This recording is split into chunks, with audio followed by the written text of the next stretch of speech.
Warahmatullahi wabarakatuhu. Bismillah, alhamdulillah. As-salatu was-salam ala rasulillahi wa ala alihi wa ashabihi ajma'in.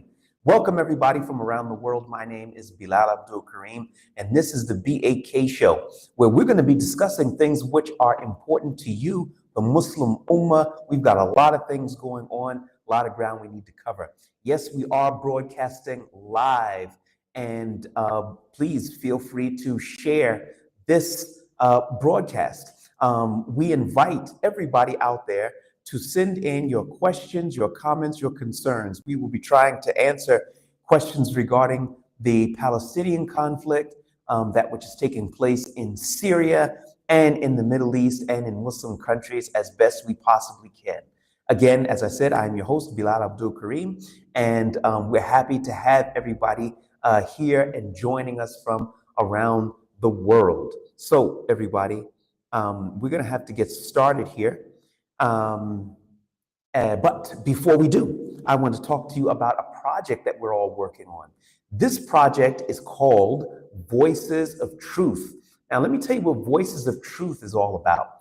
Voices of Truth is a project wherein we are documenting by interviews that will be seen all over the world, by website, of those people who were living under the oppression of Bashar al-Assad. We're talking about those people whose family members were disappeared. We're talking about those who lived under torture, indefinite detention, and so many other things. History has a way of repeating itself. And we want to make sure that 5, 6, 7 years from now, nobody's going to come along and say, hey, Bashar al-Assad was a good idea. And look what those pesky rebels did. They messed it up for the Palestinians, because Bashar al-Assad was not a supporter of the Palestinian cause. That's the reality of the situation. Anybody doesn't like that, send your question, your comment, or your concern, and we can deal with it at that particular time. So we want to make sure that those people who suffered, their voices are no longer silenced, and that's what Voices of Truth is all about. Take a look at our crowdfunding page. You can find it here on your screen. That's medina.com/voices of truth.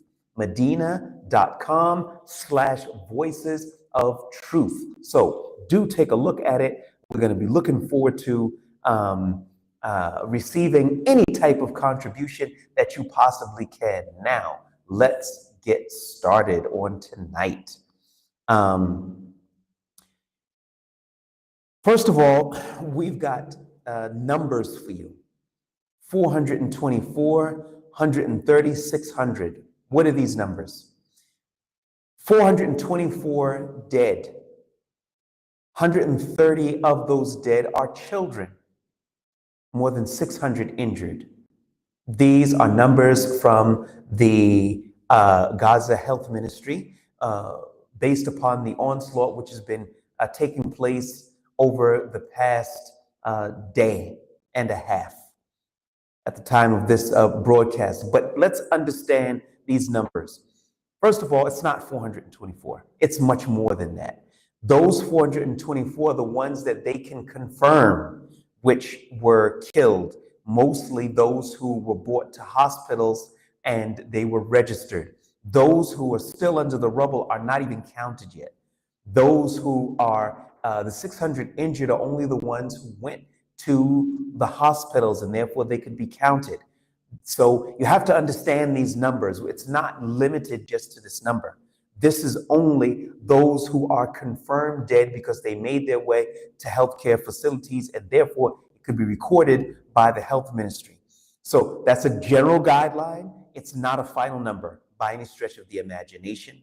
And Allah subhanahu wa ta'ala knows best. Now, in addition to the bombings which Israel has been carrying out after Benjamin Netanyahu, the Israeli prime minister, unilaterally decided to pull out of the ceasefire agreement, an agreement which, based upon his actions and statements, never had the intention to carry out.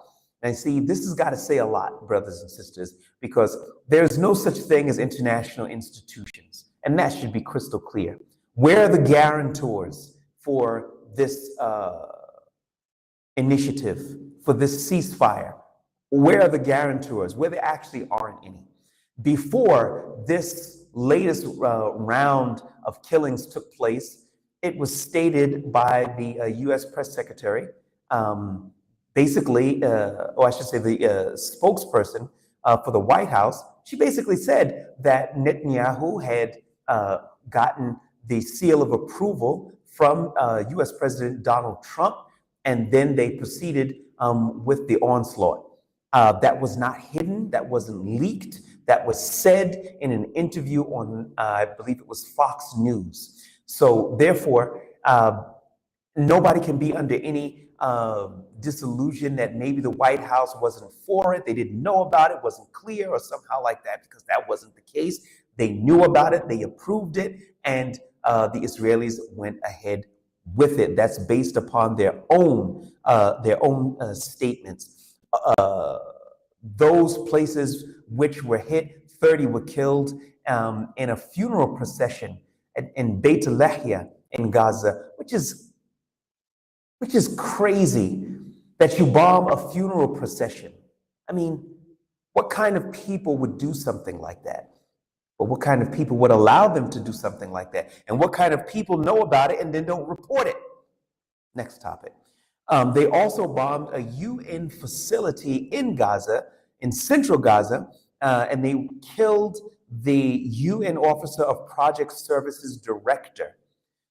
So UN facilities are not safe. Hospitals are not safe. There is no such thing as a safe haven in Gaza. Brothers and sisters, we really have to pay attention to what's going on here, because all of the old norms are off the table. Full stop. International law and so on and so forth, it doesn't mean anything. It's very clear for all the world to see that none of those former international norms have any role to play going on here. But I want to tell you something here. It was an interesting thing that I looked to see how Muslim countries were covering the war on Gaza. And I came across two very interesting countries and their English language publications, which are online. One of them is the Egyptian Gazette. The Egyptian Gazette. And I looked on their homepage to see how are the Egyptians covering this. They're right on the borders of Gaza, so you're going to find the best coverage there, right? No, not exactly. I want you to take a look at something here so that you get an idea of what the Egyptians are all about and where their priorities are. This is a screen capture of the Egyptian Gazette homepage. Now, as you can see, you've got stuff on there about casualties in new Israeli strikes on the world news section. As you can see it on the read also, it's next to the last on the bottom. Okay, it was not the top story. The top story is about agriculture. The top stories are about visiting dignitaries from one of the countries in Africa, and so on and so forth. This is not a big deal out there. Okay, they're working hard to make sure that this is not dominant in the Egyptian media. They want to make sure of that. But just when I thought that it couldn't go any lower, lo and behold, I checked out Gulf News, which is the United Arab Emirates top English language publication out there. Well, I'd like to show you a screen capture, but unfortunately I can't. Why? They didn't mention it in their entire home page. I'm going to say that again. Gulf News, which is the UAE's state-sponsored publication in English, doesn't even mention what's going on in the Palestinian territories. How about that? Does it get any worse than that? So if you're not even going to mention it, which means is that you're just hoping that it all will just go away somehow. And that's the approach that the Emiratis have been taking. You know, it's worth mentioning that the Middle East Eye has been reporting that the United Arab Emirates is basically lobbying the Trump administration not to approve the reconstruction plan, which has been put forward by Egypt with the support of the other Arab countries, including the Palestinian leadership in the form of Hamas. But it wasn't going to make a difference anyway because he wasn't going to go for it and all. It wasn't designed for him to approve it. But it just shows you where the Emiratis are. And it seems that whenever there is some type of Islamic cause, you always find the Emiratis show up with their paycheck, with their checkbooks, trying to work against the forces of Islam. It just happens time and time again. Name the country, Sudan. You want to talk about, Yemen. Wherever you want to talk about it, the Emiratis always show up, and it's always the same issue. Their ambassador to the United States, Yusuf Otaiba, who's been a long-standing figure in Washington and has got a lot of access to the White House, has been pressuring or trying to pressure the Trump administration to pressure Egypt to take in forcibly displaced refugees. In other words, when they ethnically cleanse or try to the Gaza Strip, that Egypt will take on these refugees. That's the work that the United Arab Emirates are into, and they've been into for a long time. Okay, everybody, look, we're going to take a look and see some of the questions that you have here. I did want to mention something. In Turkey, interesting thing, KFC and Pizza Hut are closing 537 branches around the country due to the boycotts in which the people have stopped buying these products because they support Israel. 537 different branches around Turkey. And we're not even talking about other branches around the world which have closed. We're not talking about Starbucks losing billions of dollars and so on and so forth. We haven't even gotten there yet. I'm saying that, guys, boycotts matter. It matters. Do not listen to people who will come forward and tell you that the boycotts don't matter. You're not making an impact. It doesn't, you're only making things difficult for yourself. Your family likes pizza and Pizza Hut, so go ahead and just buy it. So many people have said, I will not buy from these companies which are supporting Israel, and it worked. 537 branches in Turkey alone slated to be closed. It was just announced.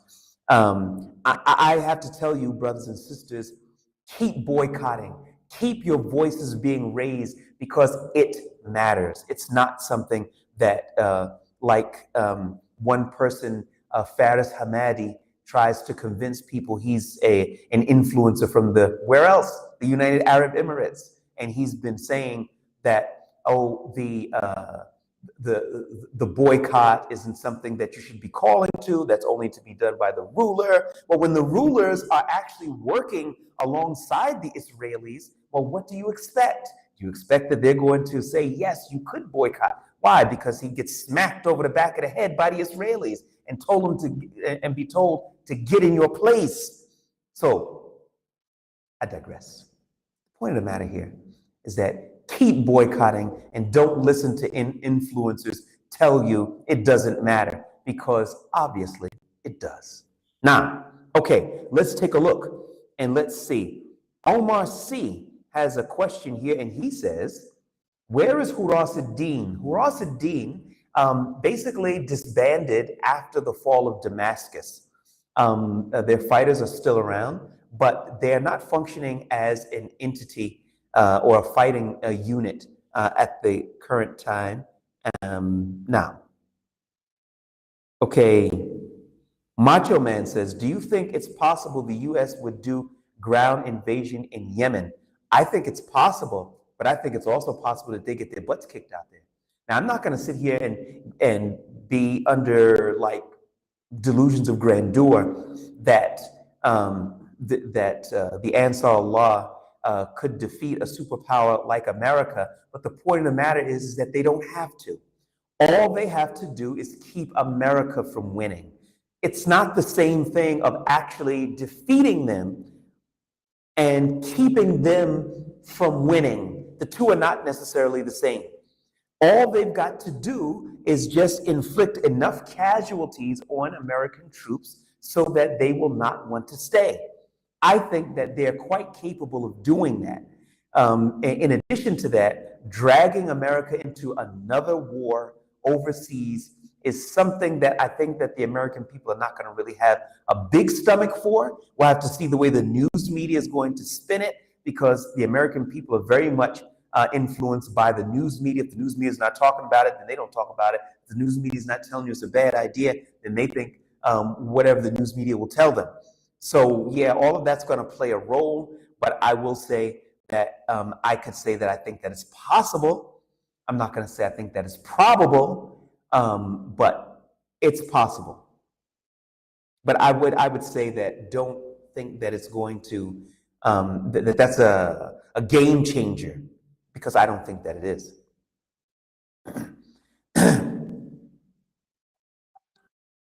Next, we've got Salaam alaikum, Akhi Bilal. Welcome salam wa barakatuh.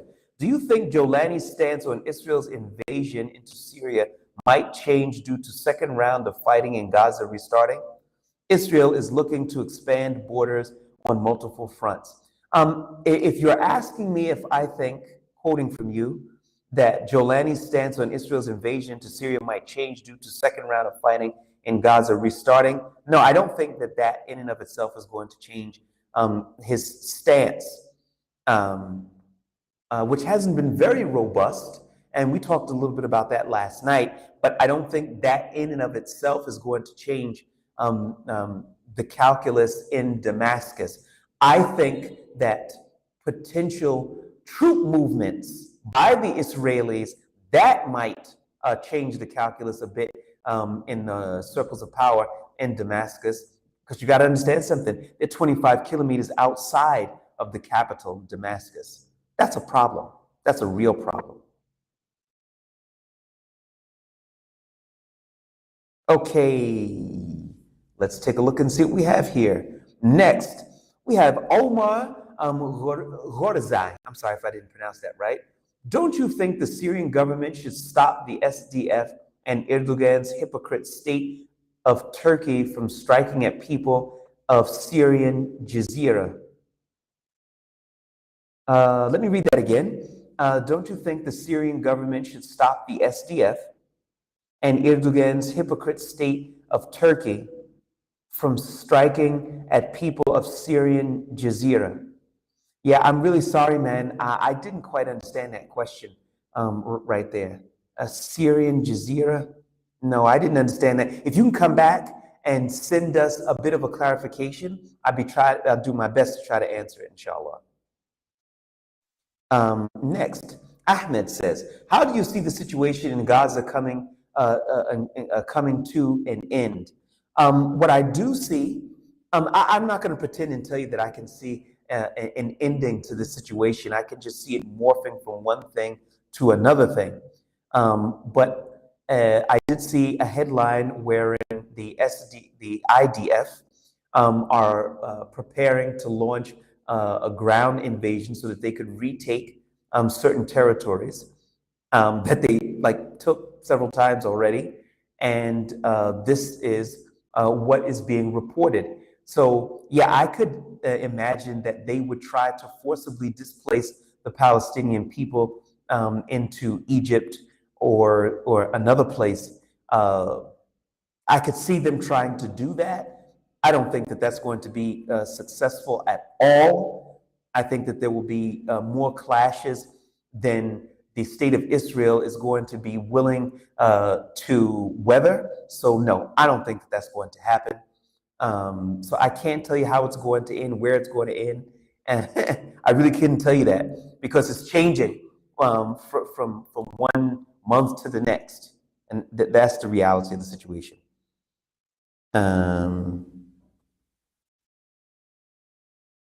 Okay.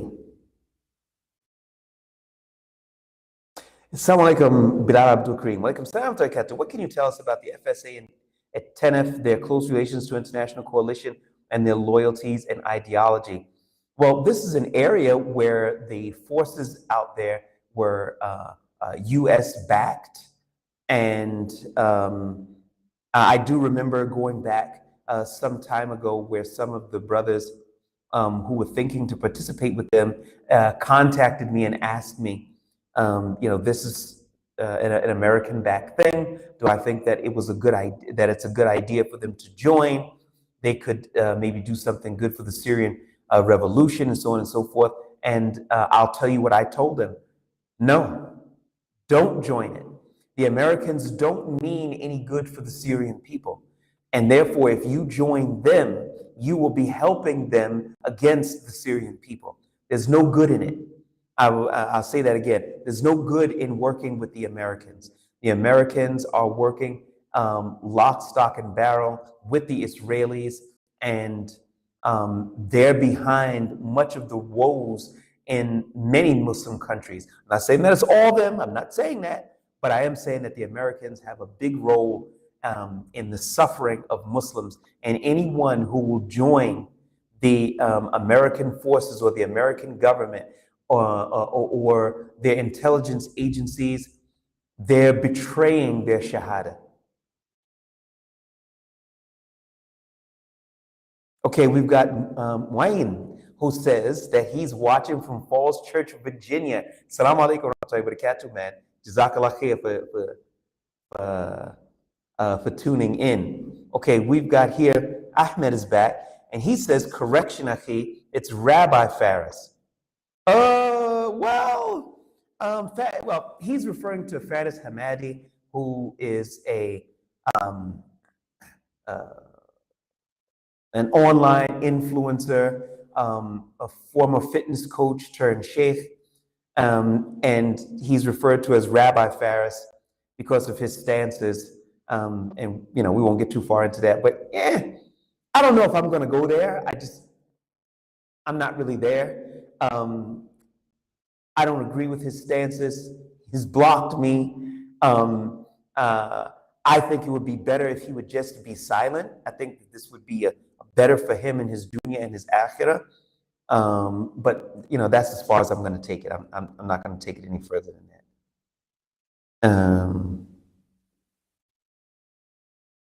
Next, we've got Answer 95. Assalamu alaikum, brother. Could you tell us something about the status of the new Syrian government's laws? No. For example, is it going to be Sharia law, or is Jolani making a democratic state? Well, he's not making a democratic state. That's one thing, because a democratic state would be something where the will of the people would govern, would decide the laws and decide who governs. Arab countries are not known for that, and the new government, they're very Arab. So what we've seen so far is not a shift or a major shift. Yes, there have been a lot of changes in the respect that Bashar al-Assad is gone. The prisons, or most of them, have been opened. Yes, and so there's a lot of good things that have taken place. There's no question about that. But are we seeing a democratic state? Well, I'm not a supporter of democracy, and we could talk about that at another time. But if democracy is what you're looking for, you're not going to find it here in Syria, number one. Number two, you mentioned, is it going to be Sharia law? I have not seen any evidence that it's going to be Sharia law. I see technocrats much more than I see people who have knowledge of that which is allowed and not allowed in the Sharia. And I don't see any of those religious people who have, of the scholars who have positions of authority. I'm not talking about awqaf. I'm talking about decision-making authority. But at the end of the day, traditionally in Arab countries, all of the power lies in the hands of the main leader. And the interim Constitution, which was signed into law, totally reflects that.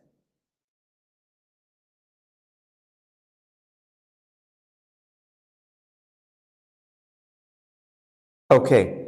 Next, Omar C says, what is AQ doing in Syria, or did they all revert to HTS? AQ doesn't function as an entity in Syria anymore and has not for quite some time. So their members have gone to different groups, different organizations, and doing different things. Now,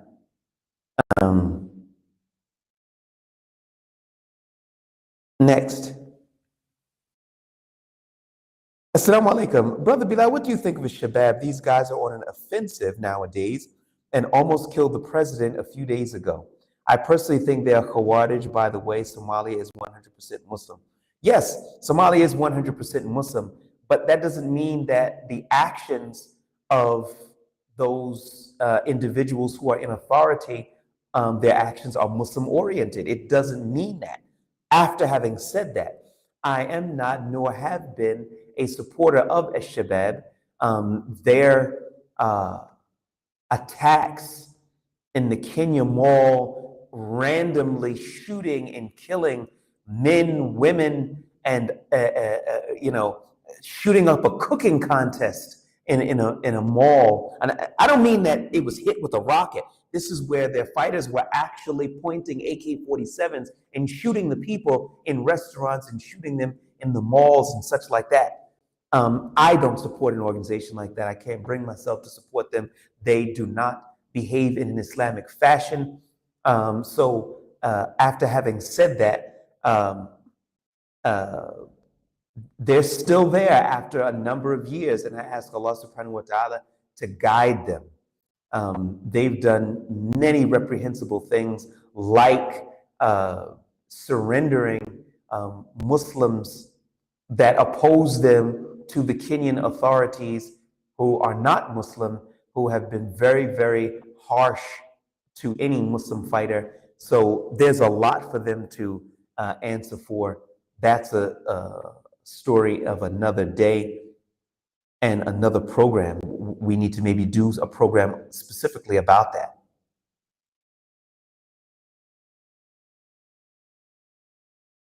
Next, we've got here, oh, and you said last time that you would like to make an interview with Muslim Shishani, but I heard that he became Shaheed after his home was targeted by Russia in Jisr al-Shuhur. Not true. Not true.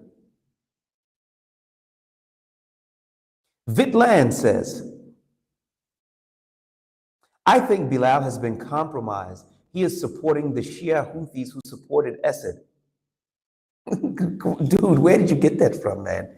Come on, let's try to focus on what I said and the position that I'm taking. What I said regarding the Houthis, fact. Their targeting of ships going to and from the Israel, which imports 50% of its food. Their position is that until the onslaught in Gaza stops, they will target those ships. They will target American ships and any other ships going to or from Israel. Fact. They have been doing that and carrying out those attacks. Fact. Has Saudi Arabia been doing that? No.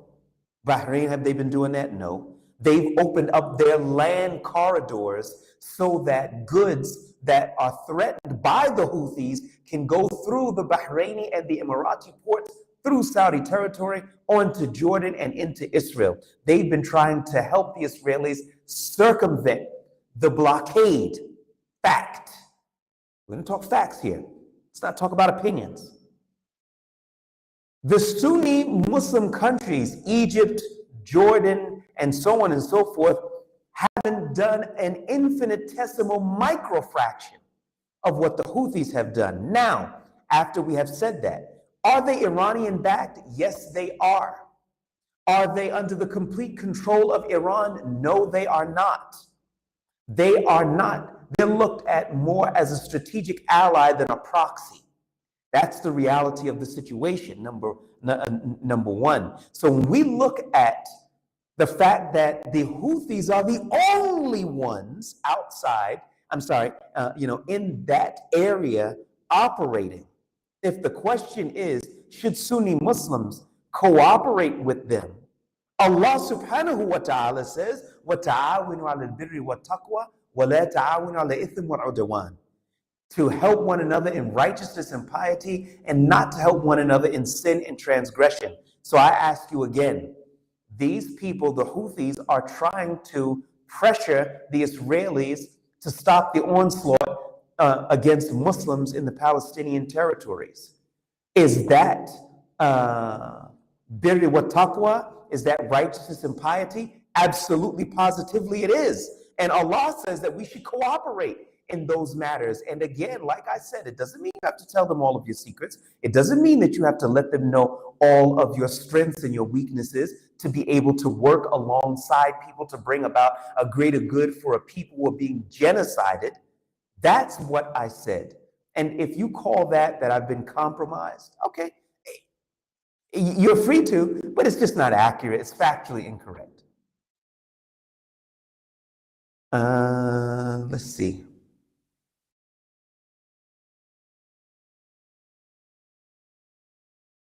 Alrighty.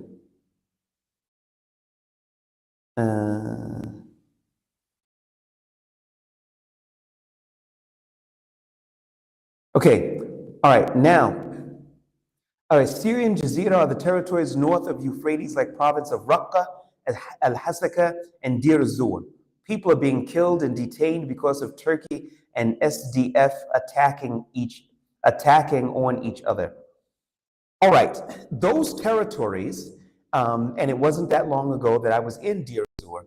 Those territories are territories wherein the SDF, which are the Kurdish militia forces, they have a large presence there. But you also have rebel forces that are in those territories also.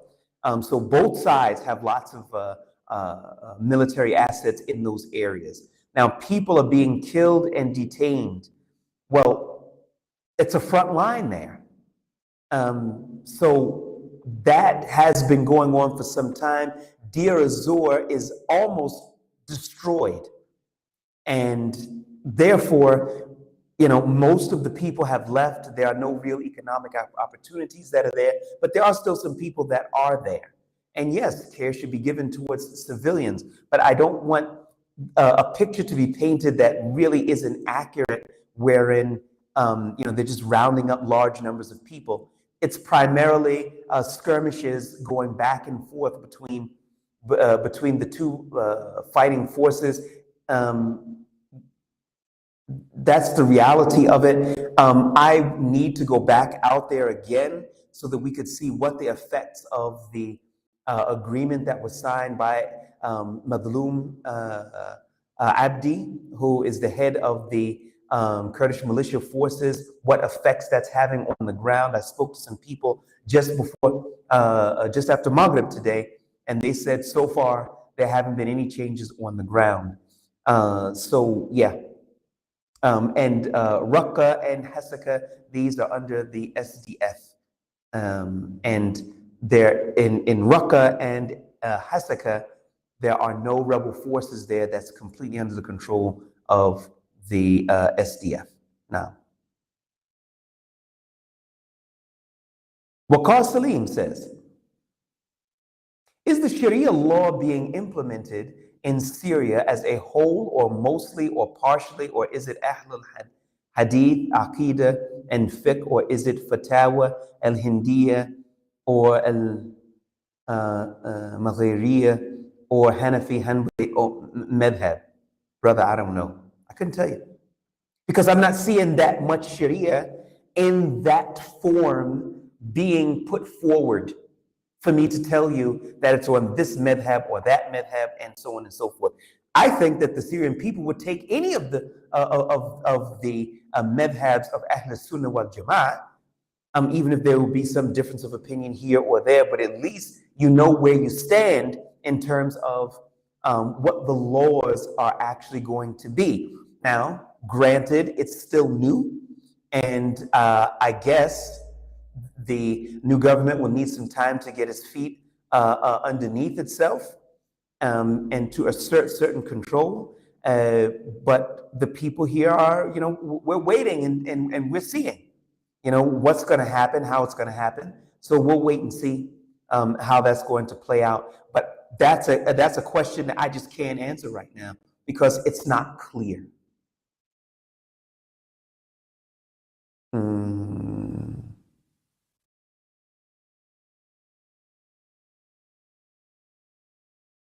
Okay, next question. A Muslim says, Assalamu alaikum, akhi, wa alaikum salam. What's your opinion on the new Syrian president? Is he a U.S. and Israel puppet or someone the Sunni support? Barakallahu feek. I don't think that that's the most, it's not the question that I think is going to bring about the most benefit. I'll tell you like this, sister. Who this one is working for, that one is working for, and so on and so forth. For the most part, you're never going to know. But I say that what we have to look at is what the actions of that person actually is. Is he going to implement the Quran and the Sunnah? Yes or no? That's what I think is important. Because if he's not going to implement it, but he's working for the Russians, or he's working for the Americans, or he's working for the Saudis, or he's working for the Bahrainis, it doesn't make a difference. If he's going to implement the Quran and Sunnah, then you've got something. You've got what you were after. So I don't think that, it would be the right thing to do to speculate that he's working for this one and he's working for that one. No, I don't want to speculate that. But what I will say is that we need to see more Islamic governance on the ground going forward for there to be an establishment of that Sunni base. Of course, people follow him simply because he's not Alawite or he's not Shia and he's not Druze and he's Sunni. So people follow him based upon that, but that's not going to last forever. And I think at some point, people are going to have to start seeing more than they're seeing now on the ground moving forward. And Allah subhanahu wa ta'ala knows best. So sister, I would say this. What we have to watch and see is how much Quran and Sunnah is being implemented on the ground. That's where we're going to know who's who and what's what. All right, now let's take one last question.